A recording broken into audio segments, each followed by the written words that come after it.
Good morning guys. Aber daw kaan ho. Aprobit saranta ini. Bagong-bago nakakanan digdi sa Ocampo Public Market. Okay? Ayan, yan po ang itsura niya sa luwas. Bagong-bago yan kasi kamakailan lang ay bumukas yan sa publiko, mga kainan, na kung saan yung mga eatery sa palibot ng market ay nilagay na siya sa isang lugar na ang setup ay parang nasa mall ka lamang. Ngayon, meron pa silang chapel. At yan, ang mga stall, mga eatery stall, nasa gilid. At ito naman, ayan, may magaganda ka pang mga estudyante makakasabay dito. Ito yung mga stall sa gilid. Yung mga poging-pogi at mga gandang may-ari at saka tindera natin.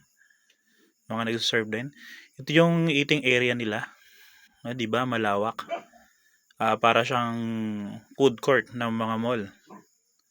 Bakit ka pa pupunta ng mall kung meron naman dito sa Ocampo? Kaya tara na, aber daw kaan, aprobit sara na. Okay? Ayan sila. Yung bising-bising si kuya kumain. Ayan.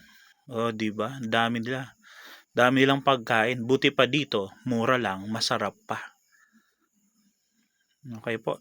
And secure yung pagkain, di ba? Malinis. Meron din sila ditong shake.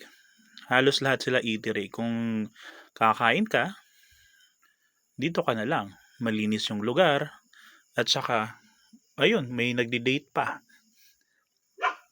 Malinis, malawak at maliwalas yung lugar. Good job, Ocampo. LG Ocampo for this airport. Ayan, napakalinis. See you guys, punta kayo dito. And let's try itong ditong sa kainan.